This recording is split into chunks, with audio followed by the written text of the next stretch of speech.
Good morning, good morning, good morning. Well, have I got a treat for you today?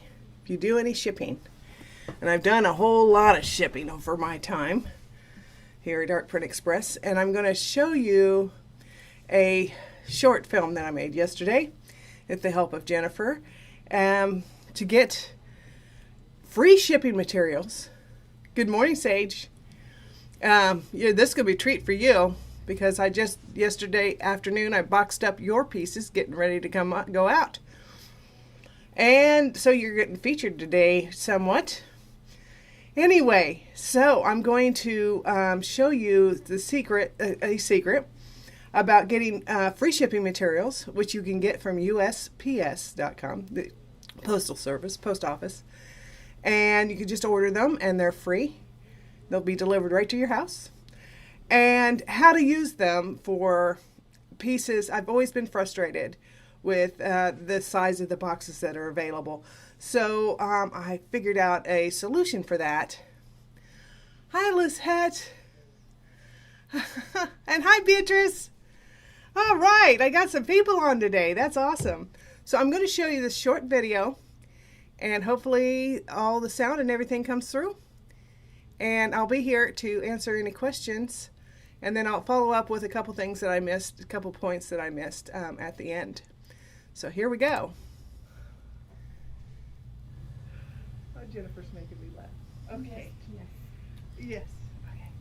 So today I want to show you how to use effectively the USPS boxes. You can get these for free in bundles, depending on how much you're shipping. But they're pretty handy, and sometimes you need more than one to do a box.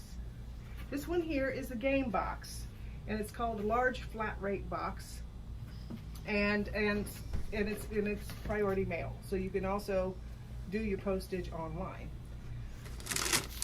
So obviously this piece is not going to fit into this piece.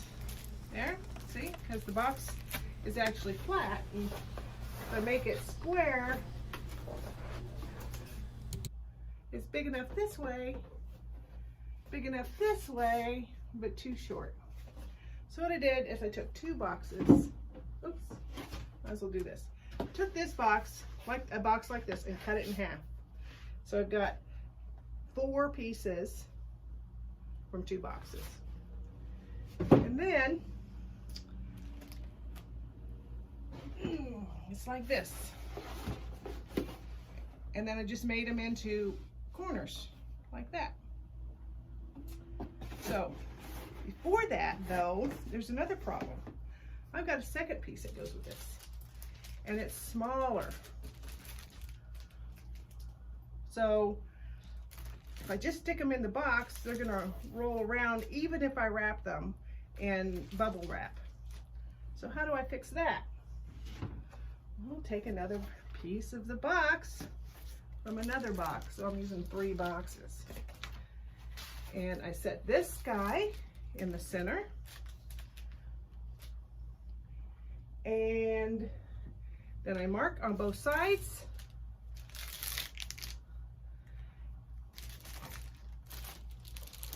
And then I come in a little ways to the center. And I take my handy dandy box knife and cut 2 lines from the line out to the edge.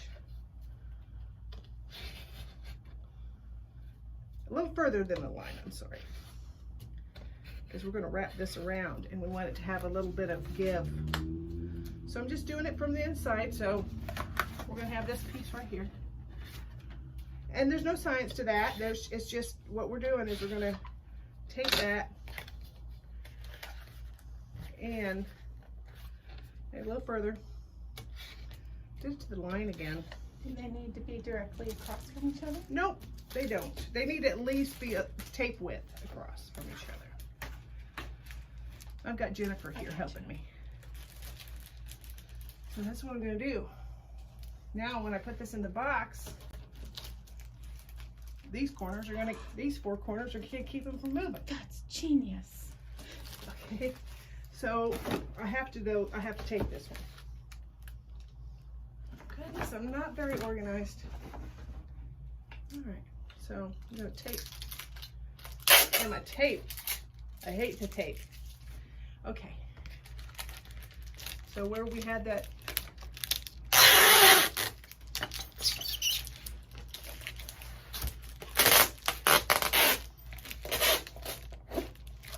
there we go. And we're gonna stick that on there. Now I know I bent that side, but that should be okay, because I'm also, to fill it up, I'm gonna use just a little bit of bubble wrap.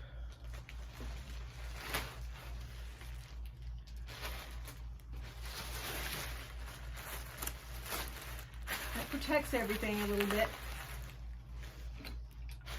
Oh, and I always do the bubbles out, because then the smooth sides in next to the piece.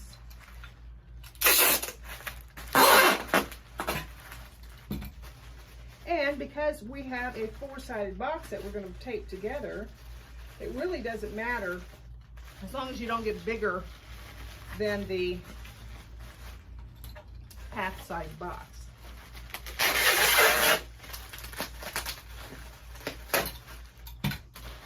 Not the best tape machine. But see, since I've taping this all shut, that those corners that I bent over aren't going to matter. Ugh. And don't be afraid to use the tape. There we go. All right, so now we got our boxes. Our four corners that we made up. And what I did on those is I used the natural box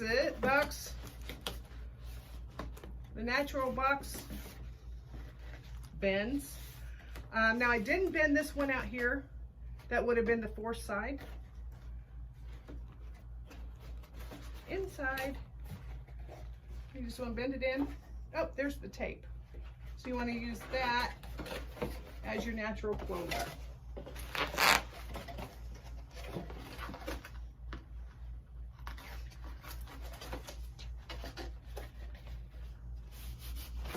So that's how I got the quarters. Then we're going to tuck this corner on. And we're going to tuck this corner on. And there's a little bit of overlap, you can see. So all four corners should overlap.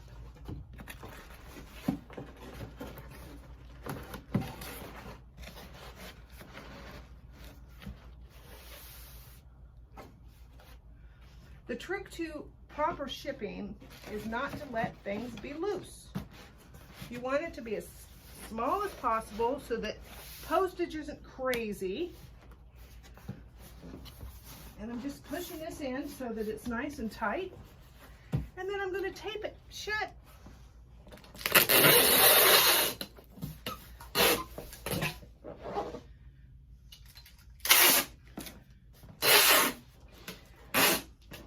All around the edges that are showing.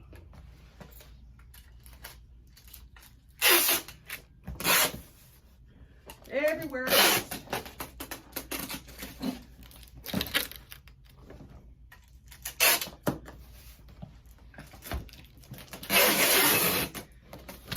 And this piece, these pieces, will get safely to the destination.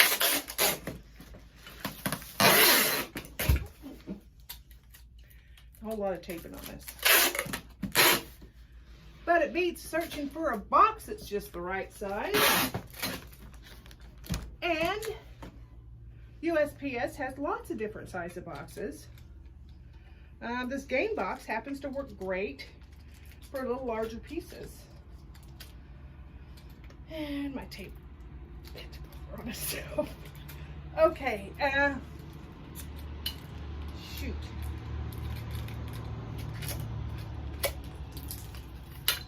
There we go.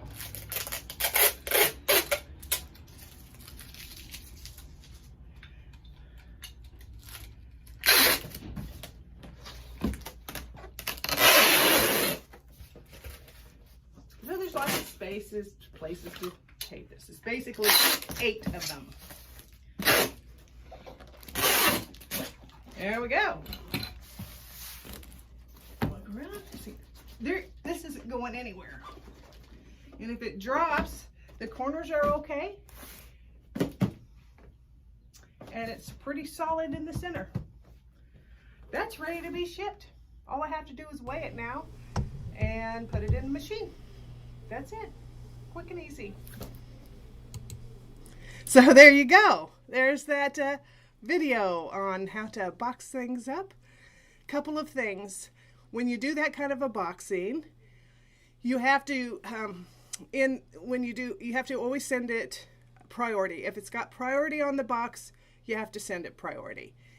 But there you have to put in the dimensions of being over 12 inches, the weight, and also the use your own box.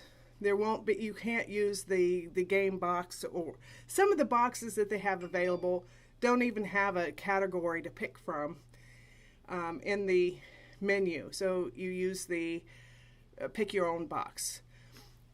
And let's see, there was one other thing that I missed in that. Oh, yes, I remember now. So when I made those boxes like that, I cut it in half this way. And I mentioned that.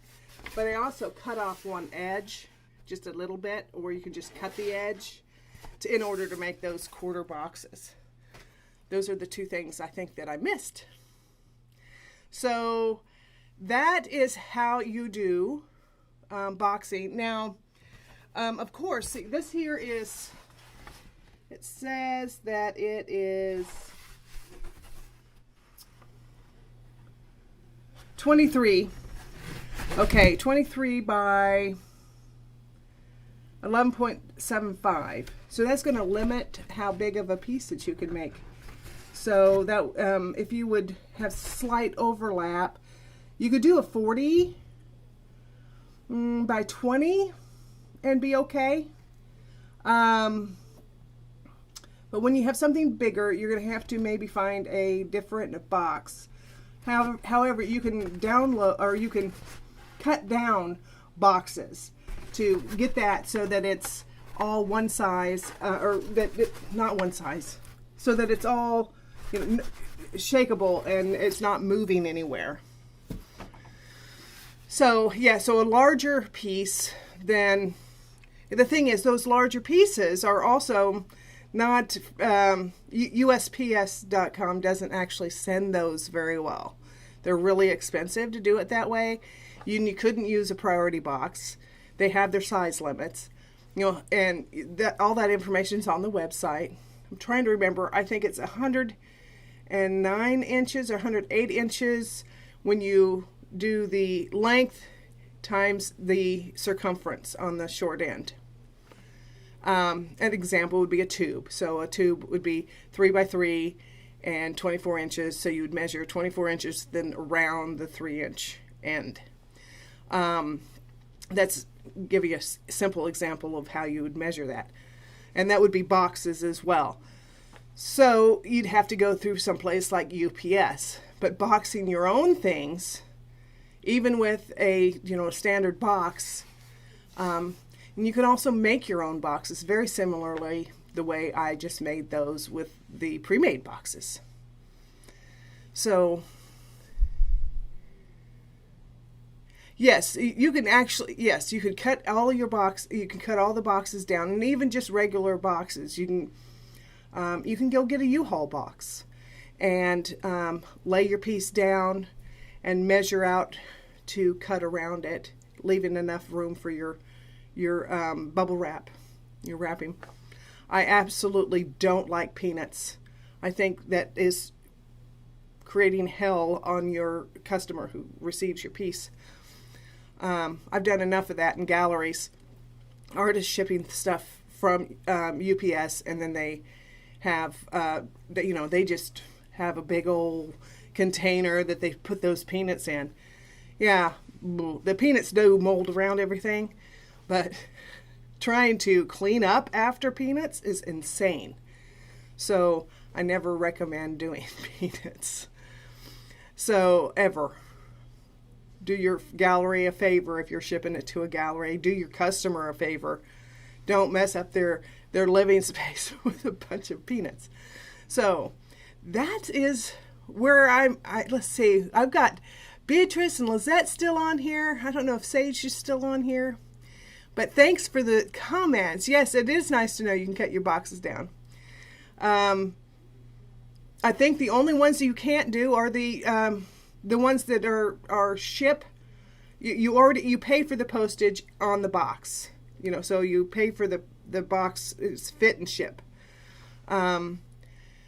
Those are the ones you can't do, but all the other priority boxes are available to do that with. And I've never had any problems, cutting a box up, using more than one box to ship work.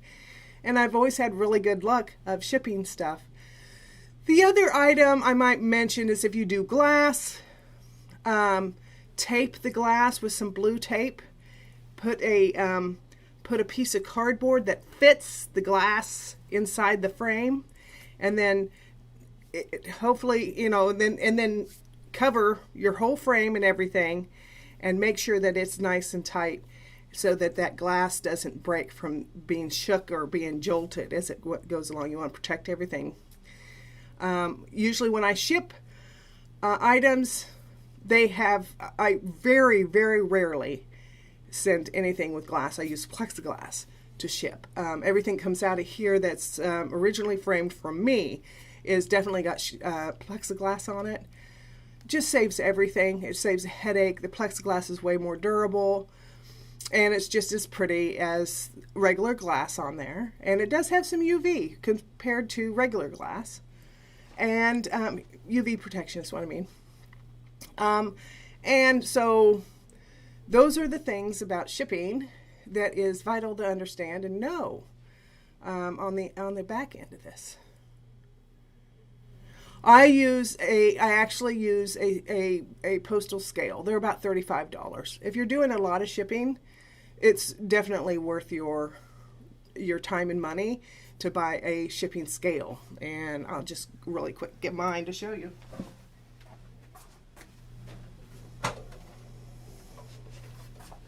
Just a little shipping scale. You can buy them right there at the post office. And the thing is, I've also used a food scale before I bought this.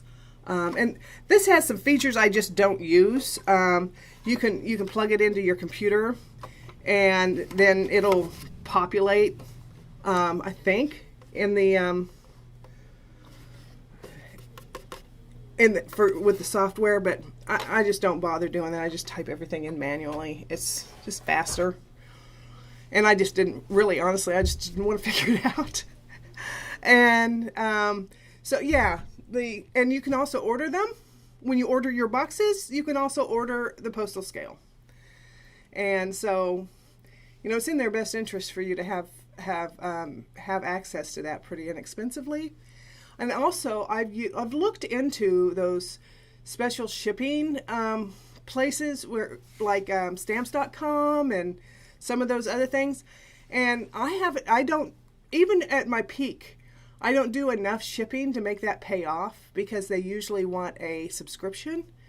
And then you do get a discount, but the discount, I didn't figuring, and my discount really doesn't cover even the subscription price. So be careful about falling for those. You have to do an awful lot of shipping. Lots and lots of shipping in order to make those pay off. And I do a lot of shipping, but I don't do lots of shipping. So I haven't quite gotten there yet. So let's see. Thank you for ordering.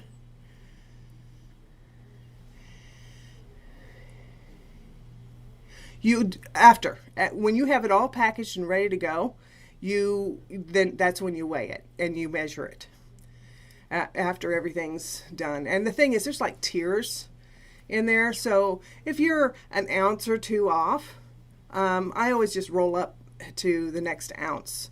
A Oh, and you can also, the other thing I failed to mention is if you have prints that are flat and are smaller, that you want to mail flat, you can also use these flat. These can be used flat. You don't have to use them as a box. Do that all the time. Okay. And I guess that's about everything for today. It's 10:06, so I need to open up. And you're welcome, Lizette and Beatrice and Sage, if you're still on. Thank you guys for showing up today and asking questions. Love it. Okay, and we'll be seeing you later. Gotta find my mouse. There it is.